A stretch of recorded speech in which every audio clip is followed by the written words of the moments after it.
The English language has undergone tremendous changes over the years of its development from Old English to the modern English as it is known today.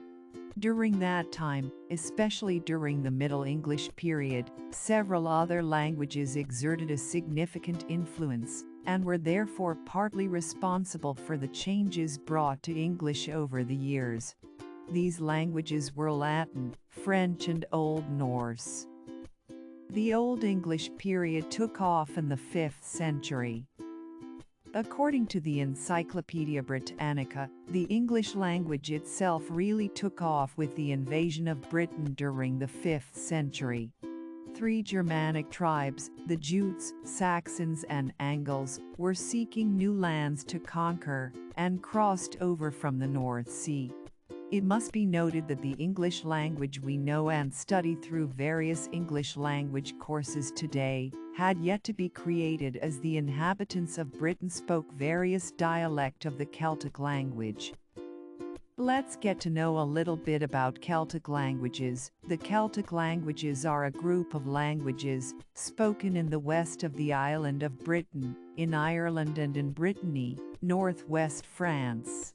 The Celtic nations, where Celtic languages are spoken today, or were spoken into the modern era, include Ireland and its language, Irish, Scotland and Scottish Gaelic as its languages, Isle of Man with Manx as the language, Wales where Welsh is spoken, Cornwall and Cornish as the language, Brittany with Breton as the language. During the invasion, the native Britons were driven north and west into lands we now refer to as Scotland, Ireland, and Wales. The word England and English originated from the Old English word Englaland, literally meaning the land of the Angles where they spoke Englisk. The picture shows a detail of the first page of the Beowulf manuscript, showing the words over Ron Raid, translated as over the Wales Road, c. It is an example of an Old English stylistic device, the kenning. The conventional dividing date of approximately 1150 between Old English and Middle English reflects, very roughly, the period when these changes in grammar and vocabulary begin to become noticeable in most of the surviving texts. The Middle English, called Anglo-Norman, started in the 12th century to roughly 16th century. Before the Norman conquest, people were taught to write a form of Old English that was more archaic than the form they actually spoke. We're in the same position today. We're taught to write right, even though we no longer pronounce the W and the E, and our pronunciation of the I is no longer the original pronunciation, which was more like the I in machine. In 1066, William the Conqueror led the Norman invasion of England, marking the beginning of the Middle English period. This invasion brought a major influence to English from Latin and French. As is often the case with invasions, the conquerors dominated the major political and economic life in England. While this invasion had some influence on English grammar, the most powerful impact was on vocabulary. It was largely a spoken routine than written language. English as a language had no official status and no regulation. English had become the third language in its own country. It was also this period when English was the language mainly of the uneducated peasantry, that many of the grammatical complexities and inflections of Old English gradually disappeared. There are 5 major dialects of Middle English have been identified: Northern, East Midlands, West Midlands, Southern, and Kentish. Middle English is not a language at all, but rather something of a scholarly fiction, an amalgam of forms and sounds, writers and manuscripts, famous works and little-known ephemera. Middle English varied enormously over time and by region. There are over 1,000 dialectically differentiated varieties of Middle English. This has resulted in a critical tendency to place English at the bottom of the linguistic hierarchy of medieval England, with Latin and French as the dominant languages of discourse, instead of the symbiotic relationship between English, French, and Latin. The French influence on the English vocabulary had its greatest expansion in the period of the Middle English, 1150–1500. During this time, over 10,000 French words were adapted into the English language, and about 75% of these are still in use. Now a bit of the history. After the Norman conquest, when French became the language of the elite, most of the literate class were no longer taught to read and write in English. Although there were some attempts to continue an English literary tradition, it is clear that few writers could reproduce or even completely understand Old English, especially as time wore on. Instead, they tended to represent their own spoken language, that is, the early Middle English, often in unsystematic ways. Without schooling in written English, early Middle English writers wrote in their own local dialects, so that the modern reader who becomes familiar with one text must learn another system to read a text from a different part of the country. Although the 14th century London dialect of Geoffrey Chaucer begins to resemble modern English, many of his contemporaries, such as the poet of Sir Gawain and the Green Knight, continue to write in local dialects. This, combined with the archaic meanings of words and older grammatical forms, can make Middle English a challenge for today's student. For the most part, however, these problems are overcome through practice and memorization of vocabulary. In general, most diligent students begin to read with good fluency within 5 to 6 weeks. Now let's talk about the grammar of the English language during the Middle English period. One distinct feature of the Middle English is that the plurals of nouns generally end in s or s. However, some nouns end in n or n, like modern English ox, oxen, especially in earlier texts. Possessive forms end in s or s. There is no apostrophe. Possessives are distinguished from plurals by context. For the verbs, the infinitive form of to go, to sleep, to sing, ends in n or n. Examples are goon, slepen, singen. In later texts, the n may disappear. The n or n ending can also indicate a plural form of the verb, e.g. they goon, they slepen, they singen. In the past tense, the ending may be n, or ed. As for the pronouns, Middle English pronouns are most easily understood by means of a broad historical overview. The tables below give only some common spellings. The actual number of spellings to be found in Middle English texts is much larger. In using the tables below, keep in mind that there is considerable overlap between the different periods. For the subject of a sentence, the thou form is used to refer to one person, whereas the you form refers to more than one person.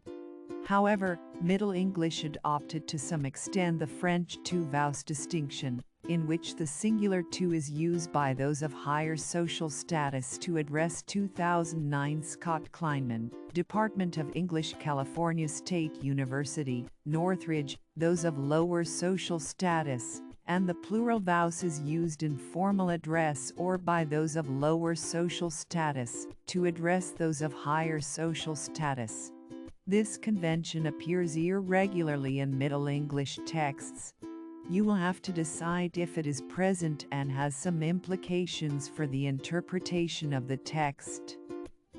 For possessive pronouns over time, the words for my and thy increasingly lose the n when the following word begins with a consonant. The possessive of it, present a its, is his, right up to the time of Shakespeare. In early texts, the word for their, hire, can look like the word for her, see above. As an example, let's read the general prologue to the Canterbury Tales by the writer. Who's the writer? That's correct, Geoffrey Chaucer. When that April, with his showers suit the drought of March hath, pursed to the root and bathed every vein in switch liquor, of which virtue engendered is the flower. The early modern English, or popularly known as Elizabethan age, took place during the 15th century to mid-17th century. The changes in the English language during this period occurred from the 15th to mid-17th century and signified not only a change in pronunciation, vocabulary or grammar itself, but also the start of the English Renaissance. The English Renaissance has much quieter foundations than its pan-European cousin, the Italian Renaissance, and sprouted during the end of the 15th century. It was associated with the rebirth of societal and cultural movements, and while slow to gather steam during the initial phases, it celebrated the heights of glory during the Elizabethan age. The modern English, also known as New English as opposed to Middle English and Old English, is the form of the English language spoken since the Great Vowel Shift in England, which began in the late 14th century and was completed in roughly 1550. It was William Caxton's innovation of an early printing press that allowed early modern English to become mainstream, something we as English learners should be grateful for. The printing press was key in standardizing the English language through distribution of the English Bible. Caxton's publishing of Thomas Malory's La Mort d'Arthur, The Death of Arthur, and The Story of the Knights of the Round Table is regarded as print material's first bestseller. It was during the early 17th century that we saw the establishment of the first successful English colony in what was called the New World. Jamestown, Virginia, also saw the dawn of American English, with English colonizers adopting indigenous words and adding them to the English language. The constant influx of new blood due to voluntary and involuntary, i.e. slaves, migration during the 17th, 18th, and 19th century meant a variety of English dialects had sprung to life. This included West African, Native American, Spanish, and European influences. Meanwhile, back home, the English Civil War, starting mid-17th century, brought with it political mayhem and social instability. At the same time, England's puritanical streak had taken off after the execution of Charles I. Censorship was a given, and after the parliamentarian victory during the war, Puritans promoted an austere lifestyle in reaction to what they viewed as excesses by the previous regime 7. England would undergo little more than a decade under Puritan leadership before the crowning of Charles II. His rule, effectively the return of the Stuart monarchy, would bring about the Restoration period, which saw the rise of poetry, philosophical writing, and much more. It was during this age that literary classics, like those of John Milton's Paradise Lost, were published and are considered relevant to this age. Modern English, also known as New English, Northeast, as opposed to Middle English and Old English, is the form of the English language spoken since the Great Vowel Shift in England, which began in the late 14th century and was completed in roughly 1550. The Great Vowel Shift was a series of changes in the pronunciation of the English language that took place primarily between 1400 and 1700, beginning in southern England, and today having influenced effectively all dialects of English. Old and Middle English were written in the Latin alphabet, and the vowels were represented by the letters assigned to the sounds in Latin. For example, Middle English long E in Chaucer's Sheep had the value of Latin E and sounded like modern English, shape E in the International Phonetic Alphabet IPA. It had much the same value as written long E has in most modern European languages.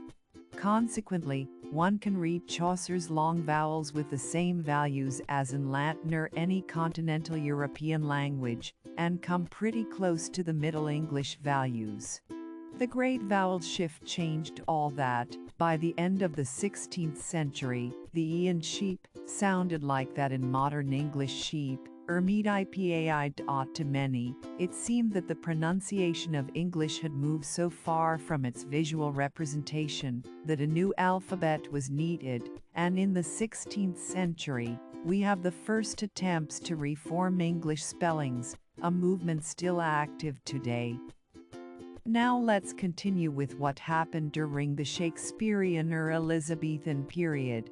It was during Henry VI's reign that English commoners were finally able to read the Bible in a language they understood, which to its own degree helped spread the dialect of the common folk.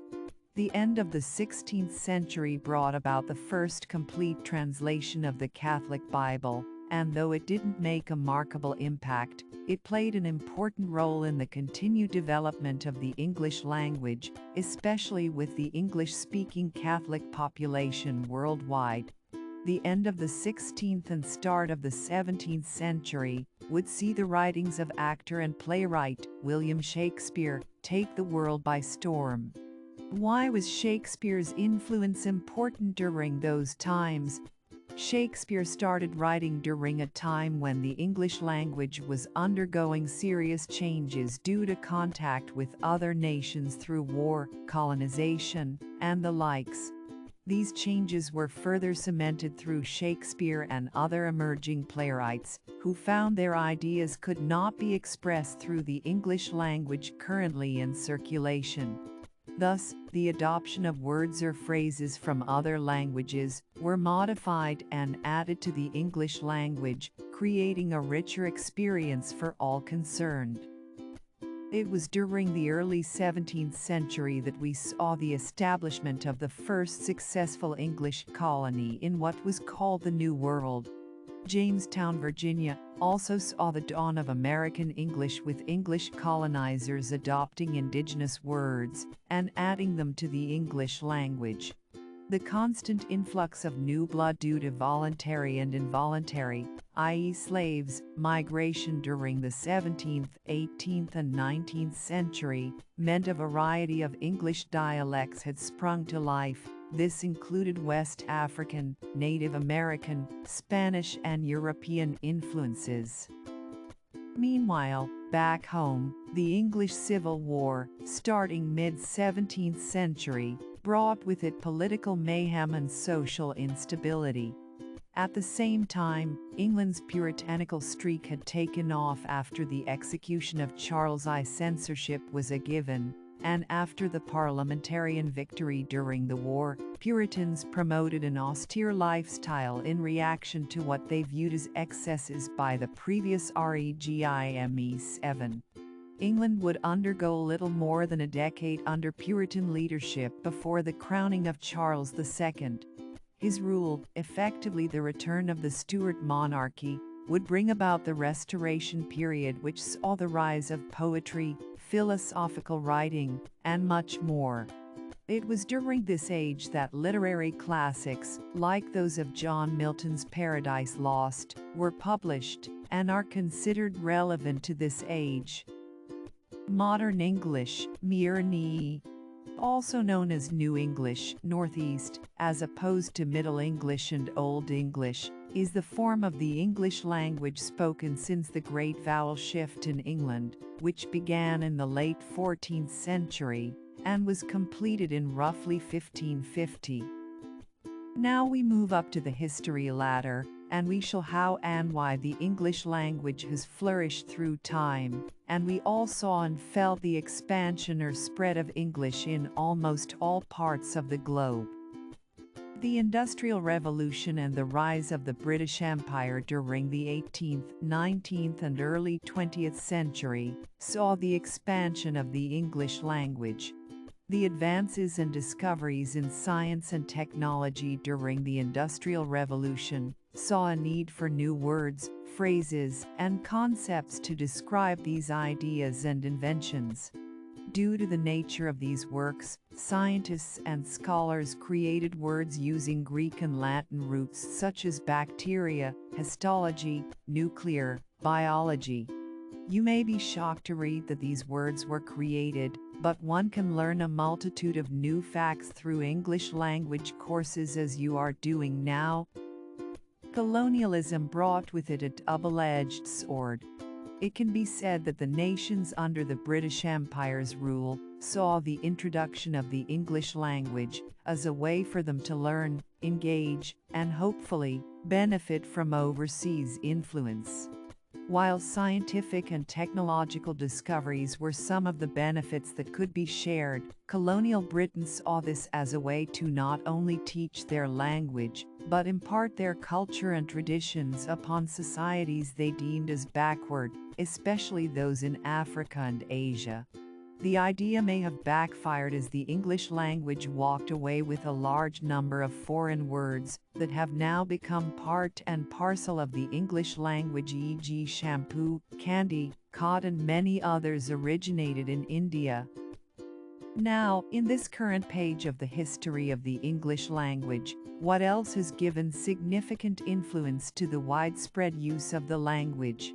If one endeavors to study various English language courses taught today, we would find almost no immediate similarities between modern English and Old English. English grammar has become exceedingly refined, even though smartphone messaging have made a mockery of the English language itself, where perfect living examples would be that of the current British royal family. This has given many an idea that speaking proper English is a touch snooty and high-handed. Before you scoff, think about what you have just read. The basic history and development of a language that literally spawned from the embers of wars fought between ferocious civilizations. Imagine everything that our descendants went through, their trials and tribulations, their willingness to give up everything in order to achieve freedom of speech and expression. Everything has led up to this point where English learners decide to study the language at their fancy, something we take for granted, as many of us have access to courses to improve English at the touch of a button. Perhaps you're a fan of Shakespeare, maybe you're more in tune with John Milton or J.K. Rowling. Whatever you fancy, these authors, poets and playwrights bring to life more than just words on a page. With them comes a living history that continues to evolve to this day. Why do you think English language has become what it is today? As a lingua franca, as a second language in some countries and as a foreign language in countries that struggle to learn such language, we can only say, it is indeed the LWC, the language of wider communication, the language of the digital literates, of the social media netizens, of the language that could possibly influence linguicide for other lesser-known languages. What are your thoughts? Thank you for listening.